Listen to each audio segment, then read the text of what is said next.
जून 2025 की शुरुआत कई बड़े बदलावों के साथ हुई है, जो सीधे तौर पर आपकी जेब और रोजमर्रा की जिंदगी पर असर डाल सकते हैं। एलपीजी सिलेंडर की कीमत से लेकर हवाई ईंधन, म्यूचुअल फंड्स नियमों से लेकर क्रेडिट कार्ड चार्ज तक एक साथ कई बड़े नियम लागू हो गए हैं। आइए जानते हैं इन महत्वपूर्ण बदलावों के बारे में विस्तार से।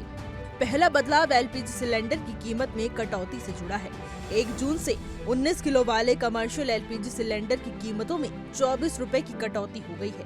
अब दिल्ली में इसकी नई कीमत 1723.50 रुपए हो गई है, जो पहले 1747.50 रुपए थी। मुंबई, कोलकाता और चेन्नई में भी कीमतें घटी हैं। हालांकि 14.2 किलो वाला घरेलू एलपीजी सिलेंडर पहले जितने दाम में ही मिलेगा, उसमें कोई बदलाव नहीं किया गया है। दूसरा बदलाव हवाई यात्रियों के लिए राहत भरा है।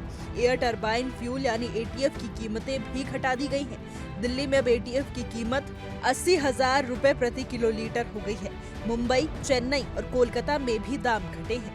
इससे उम्मीद की जा रही है कि हवाई टिकट की कीमतें कम हो सकती हैं, जिससे आम यात्री को राहत मिल सकती है। तीसरा बदलाव म्यूचुअल फंड्स निवेशकों के लिए है। सेबी ने ओवरनाइट म्यूचुअल फंड्स के लिए नया कट ऑफ टाइम लागू किया है। अब ऑफलाइन ऑर्डर के लिए समय दोपहर 3 बजे तक और ऑनलाइन ऑर्डर के लिए शाम 7 बजे तक तय किया गया है। इसके बाद आने वाले ऑर्डर अगले वर्किंग डे पर माने जाएंगे।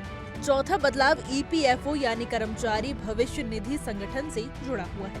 सरकार जून में ईपीएफओ का नया वर्जन ईपीएफओ 3.0 लॉन्च करने जा रही है। इसके तहत अब पीएफ का पैसा एटीएम या यूपीआई के जरिए निकाला जा सकेगा। इसके अलावा क्लेम प्रक्रिया भी आसान और तेज होगी। देश भर के 9 करोड़ से ज्यादा पीएफ खाता धारकों को इससे लाभ मिलने वाला है। पांचवा बदलाव कोटक महिंद्रा बैंक के क्रेडिट कार्ड यूजर्स के लिए है। अब अगर आपका ऑटो डेबिट ट्रांजैक्शन फेल होता है तो बैंक 2% का बाउंस चार्ज ले सकता है, जो कम से कम 450 और अधिकतम 5,000 हो सकता है।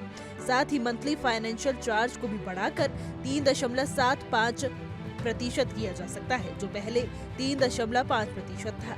इसके अलावा आधार कार्ड और यूपीआई से जुड़े कुछ और बदलाव भी जून में लागू हो रही हैं।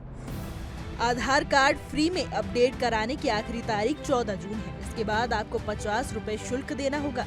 यूपीआई पेमेंट को लेकर नया नियम ये है कि अब आपको ट्रांजैक्शन के वक्त सिर्फ असली रिसीवर का बैंकिंग नाम ही दिखाई देगा, क्यूआर कोड या एडिट किए हुए नाम नहीं। ये नियम 30 जून तक सभी यूपीआई ऐप्स पर लागू किया जाना है। तो ये थे जून 2025 से जुड़े वो बड़े फाइनेंशियल बदलाव, जिसका असर सीधे तौर पर आपकी जेब पर पड़ने वाला है। अगर आप इनमें से किसी सुविधा का इस्तेमाल करते हैं तो इन बदलावों को ध्यान में रखना जरूरी है। हमारी आज की रिपोर्ट में बस इतना ही। कैसा लगा आपको हमारा वीडियो, कमेंट करके जरूर बताइएगा।